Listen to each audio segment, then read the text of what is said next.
naniniwala si former Senator Antonio Trillanes na ang mga susunod na target ng ICC arrest warrant ay sina Senator Bongo at dating PNP Chief Oscar Albayalde sa the forefront ng Billionaire News. Ang tanong natin o nabanggit, kasi si Ombudsman Rimulya, Boying, nabanggit si Senator Bato. May binanggit si Senator Trillanes. Alam naman natin, Senator Trillanes ay maaaring, may alam. Kasama siya dyan eh. Sinag-file niyan eh. Di ba? So, meron siyang alam. At sabi nga natin, sabi ni Attorney Gilbert Andres, napag-uusapan daw kasi yung maaaring mga co-perpetrators. At nadinig nga nila, may kasama na yung funder, yung nag-fund, nag-pondo. Oh, and he mentioned na Bongo. Pero syempre, wala pang detalye ito. Okay? Channel. Sinabi ni Trillanes na patuloy siyang nakikipag-ugnayan sa ICC bilang interested party. Dagdag niya, nakafocus ang International Tribunal sa mga taong malalaki raw ang papel sa drug war ni FPRRD. They're not really after even the mid-level operators. So, mananaro down yung mga mai-issuehan ng warrant. Eventually, probably, at most mga apat ang mai-issuehan. Apat pa pala. Okay, sige, let's see. Including former President Duterte na po. Yes. So tatlo. Okay. If we have Senator Bato de la Rosa, Yes. who do you think are the other two? Bongo and Albayalde. Yan. At But, what point do you Kasi naging PNP chief din si Albayalde. At naging masunurin siya kay Senator Bato. Ay, sorry. Kay dating Pangulong Duterte. think magkakaroon ng, if any, warrant of arrest? Pero kung tutusin mga ka-clear, di ba, doon sa Senate hearing, pansinin mo, di ba yan? Mga chief of staffs, chief ng PNP, PNP chief. Di ba? Hindi chief of staff. Ng PNP chief, sabi niya, dumaan lahat yan. Yan, si Danao. Di ba naman si Danao eh? Di ba? Baka hindi ganun kalaki ang kanyang papel, pero aminado si Danao na hitman siya. Hindi ko alam kung siya mismo o inutos niya. Pero sabi niya siya eh. Siya yung pumatay doon sa police, di ba? Balikan niyo yung hearing na yon.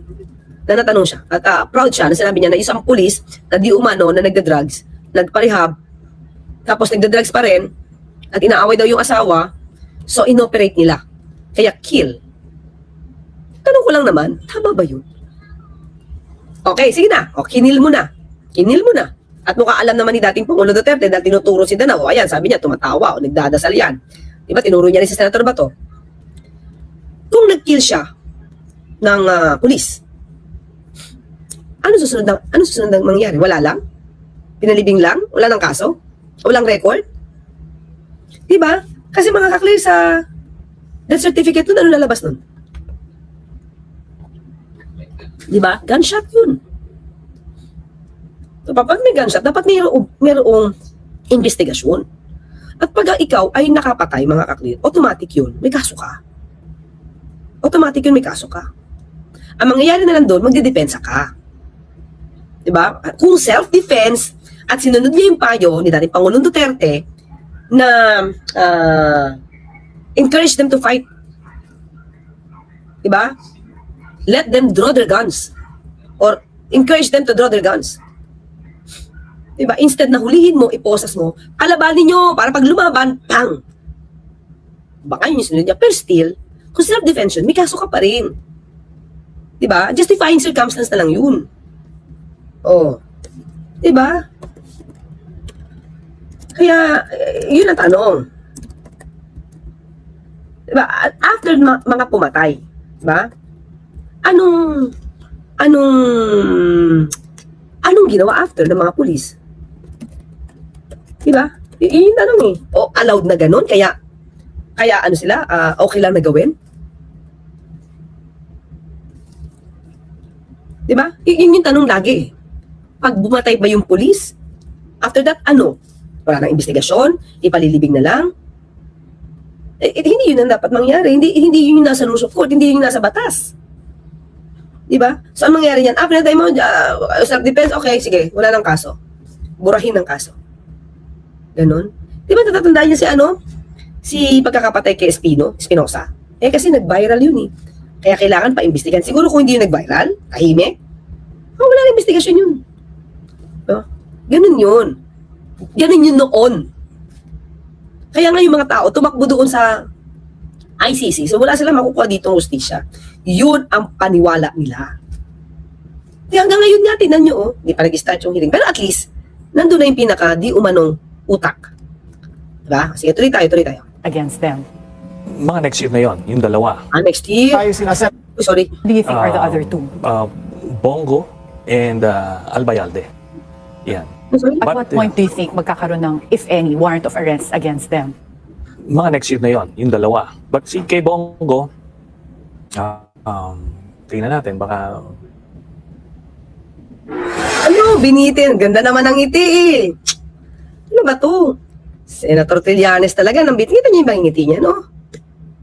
Nambitin, ha? Nambitin ng ano? Nambitin ng kwento. Tingnan niya natin ulit. Hindi pa. eventually probably at most mga apat ang issue. Also, now that she has left the country, the continue na natin, baka kampante naman si Trillanes na tetestigo laban kay Digong. Si retired Police Colonel Royina Garma, kahit boss niya dati si FPRRD. I can state definitively that Royina Garma will be a witness against Duterte.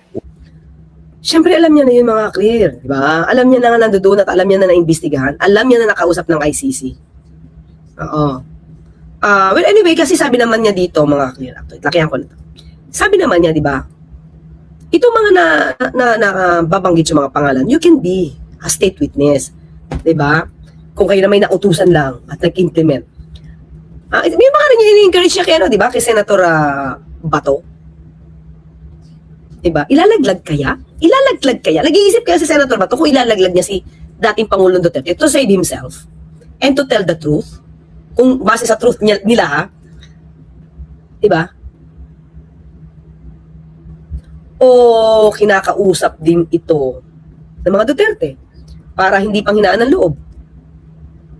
O, ito kasi isa sa mahirap na ito, mga clear. Pag naaresto ka, kita mo na eh. Kita na yung magiging future mo eh. Kasi same sila depensa, right? Same sila ng depensa ni dating Pangulo Duterte. Kung makukulong si Senator Bato, same ang depensa niyan, no jurisdiction, kidnapping, etc. etc. Pero sinabi na ng ICC na may jurisdiction sila. So medyo lalong hihina yung loob ni Senator Bato na lumabas. Kasi alam niya na hindi makukuha sa true technicality yung issue dito sa ICC. Kasi so far, mga Chris, si Kaufman, ang laging ginagamit lang is true technicality.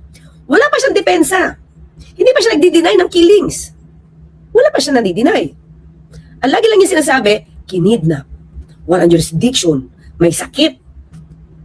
Sa tatlong ito, mga kaklir, wala pa siyang sinasabing hindi siya pumatay. Bakit? Hindi niya madidinay lahat ng sinabi at inamin ni dating Pangulong Duterte. Mahihirapan siya. Dahil ang daming admission ni dating Pangulong Duterte way back pa, no? Hindi pa siya, nung presidente pa na siya. Diba sa BBC, killed 3. Sa Senado, ang dami niya admissions dun. Hindi naman siya under custodial investigation, that's admission. Diba? Magagamit yun. Nung nasa aeroplano siya, ano sabi niya? Nung papahatid na siya sa Dahig. Diba? Sabi niya, I take responsibility. At ito siguro ang papel ko para sa bayan. Kaya sa akin, admitted na si dating Pangulong Duterte na ginawa niya yun daw para sa bayan. Pero, diba? Bakit sinasabi pa rin na, sinabi pa niya, he is willing to be arrested by the ICC. Merong ganun, mga clear. Kaya ito, so kung next year pa ito, sabi niya, baka next year. Kung si Senator Bato ba, si Senator Bongo ba at saka si Albayalde, hindi ba sila maaalarma? Katulad nung nararamdaman ngayon ni Senator Bato, kahit wala pang warrant of arrest na confirmed. Pero sinabi daw sa balita na dinig ko, kinonfirm na daw ni Harry Roque at nasa DOJ na daw. Ang DOJ naman sasabi, wala. Wala pang binibigay sa kanila. Di ba? Ituloy tayo, mga clear, kung meron pa sasabihin. when she was here, she was already interviewed by the ICC investigators, and also now that she has left the country, they continue to engage with her.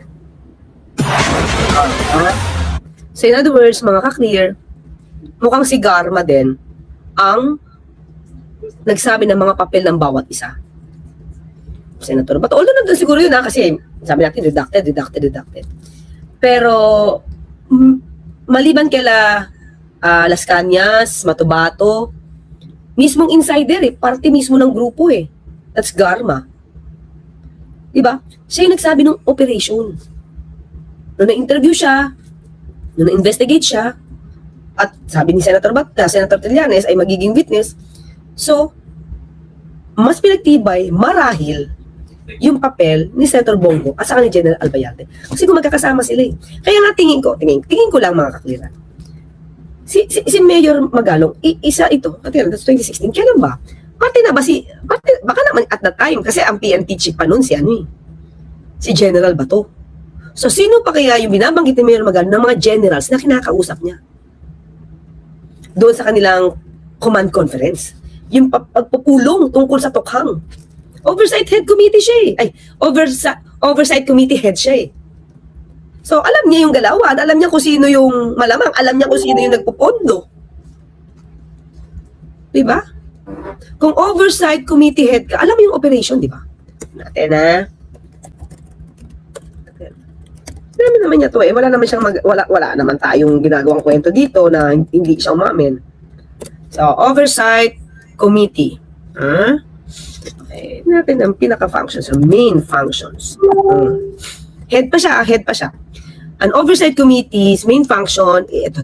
I mean, in general tayo, AI natin. It's very, yung general na lang. Monitoring performance, ensuring compliance, and providing expert advice. Siya yung head ng Tokhang.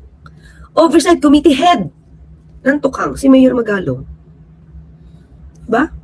Kaya hindi niya pinipintasan si dating Pangulong Duterte, especially sa EJK, because he was part of it. To ensure an organization or project meets its goals, adheres to regulations, and manages risk effectively. Kasama sa collecting data, analyzing performance gaps, recommending solutions, reporting findings. 2016, pero nagpatuloy pa rin, di ba? Nagpatuloy pa rin yung Tokhang. Pero hindi naman niya sinumbong. Yun, mga kaklir. So, yun lang mga kaklir, di ba? So, tingin ko, kung matatanong si Mayor Magalong about kung sino-sino mga generals na kasama niya. Kasi inamin niya na kasama si Senator Bato At the time, si General Bato. At sinasabi niya, at nagagal din daw si General Bato, sa mga ginagawa ng generals, ay teka lang, PNP chief to Ba't hindi niya masuwata yung mga generals niya? Kung totoong hindi ito sangkot. Kung hindi sangkot, ba't hindi niya mapigil? Sabi niya, pinagagalitan daw Inabsuelto ni Mayor Magalong si dating Pangulong, si Senator Bato Si General Bato, sabi niya, napagalitan ko yan Yung mga generals dyan. Kasi, pumapatay sila ng personal lang Ang reason, politika, yung, di ba sa listahan, minsan personal na lang. Diba? Alam. So, dapat mapakita yung findings na yun. Kung may findings siya sa mamasapan, dapat yung findings na yun, ilabas niya. Diba? Kasi nagre-report daw siya So, dapat meron yun. Dapat written. Diba, mga kaklir?